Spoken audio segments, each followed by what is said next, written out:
For nearly 63 years, a mansion in New Canaan, Connecticut was kept immaculate. It was polished, guarded, and perfectly maintained by a staff, all for its wealthy and mysterious owner who never once lived there.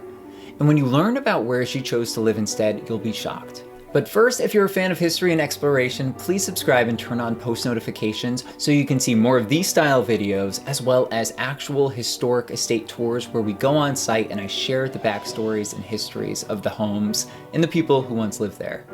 But now, this is the story of Le Beau Château and the reclusive copper heiress Huguette Clark, who purchased it. The home was built in 1937 by the renowned firm Voorhees, Gmelin Walker, the same architects behind Manhattan's Times Square building.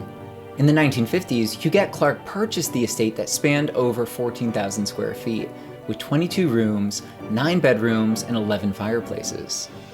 Over the years, she expanded and renovated the home, and yet Huguette never furnished it or chose to spend a single night, leaving the grand French-inspired chateau to stand empty and silent. To add to the mystery even further, this wasn't Huguette's only abandoned mansion. After inheriting a fortune of around $300 million from her father, Huguette acquired a portfolio of extraordinary homes. She owned a 42-room apartment that spanned across a full floor and a half on Fifth Avenue in New York that overlooks Central Park, and was valued at $100 million. Additionally, the apartment was fully furnished and literally filled with countless original artwork and collections from legends like Monet and Picasso. Additionally, she owned Bellosguardo, another French-style mansion located on 23 acres in Santa Barbara that's perched above the Pacific Ocean. This home was again fully furnished and filled with even more priceless antiques. Turns out this mansion was inherited from her mother, and even after her mother's passing in 1963, she continued to spend $40,000 a month to pay for a full staff to upkeep this property.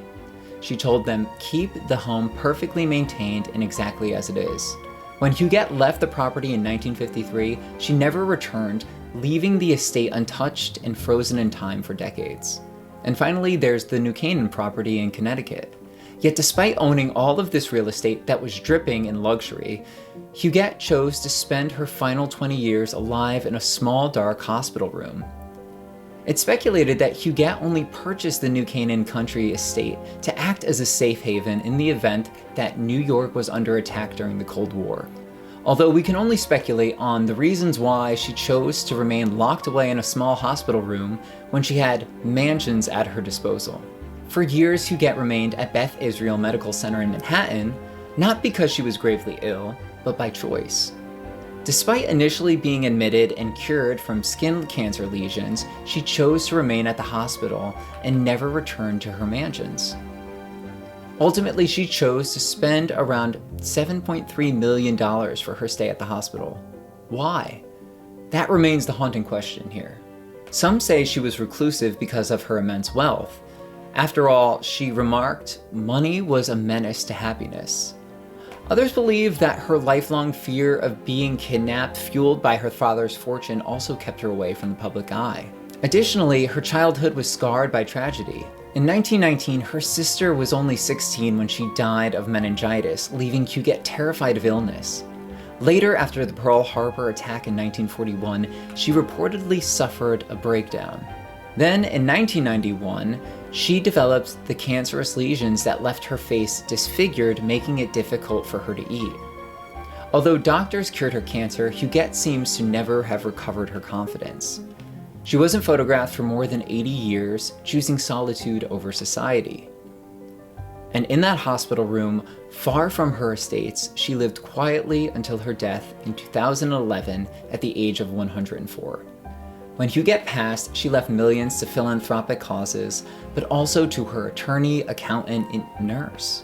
Although even with that generosity, I read that the only people at her funeral were the workers of the funeral home. Her mansions, however, remained perfectly preserved. Le Beau Château was originally listed at $34 million, before being slashed to $15.9 million and finally being sold in 2014 for $14.3 million to a fashion designer and his wife. Together, the couple restored the home, and since the home was upkept throughout all those years when Huguette was in the hospital, it was actually in pretty good condition. What I appreciate is the new owners have kept much of the original detail of the house, including the plasterwork, and they have actually said that they don't want to try to make the house something that it's not, although I will say some of their design choices are a little Beetlejuice-esque if you've seen the first original, if you catch my drift. But most importantly, they brought life into a house that's waited for over 60 years for someone to call it home.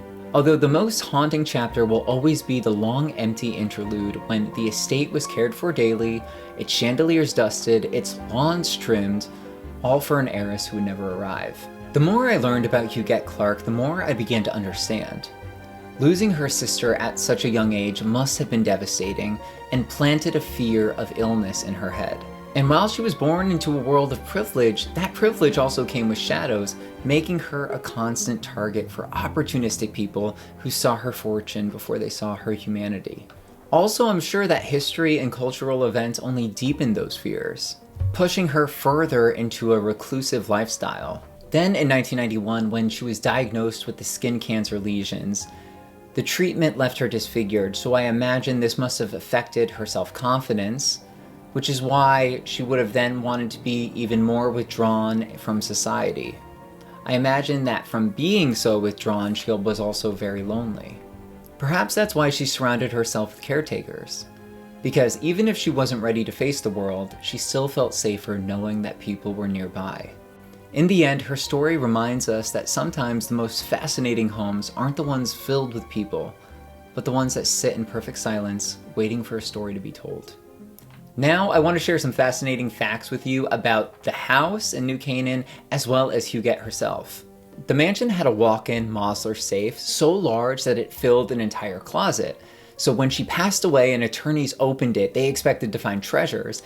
And instead, she had the last laugh when they opened it and all they saw that it contained was architectural plans from a 1952 edition. Also, Huguette owned an enormous doll and dollhouse collection. Each piece was meticulously kept and displayed. She was also an artist and a painter. And most glamorous of all, she left behind a jewelry collection, all of which was in its original boxes that were locked away in a safe deposit box since the 1940s. In 2012, that jewelry sold at auction for $20.8 million. Also, if you think some of her houses sound grand, that was nothing compared to the house that she grew up in. The house that her father built for her and her family was 121 rooms large, and it was on Fifth Avenue in New York. I'm sure Mrs. Vanderbilt did not like that.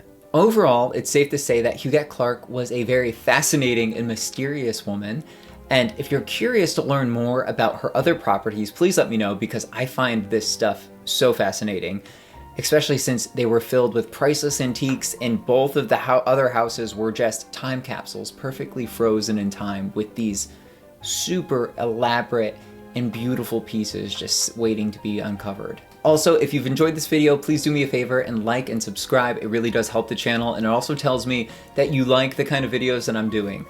So until the next one, I'll see you then, and we'll talk soon. Bye.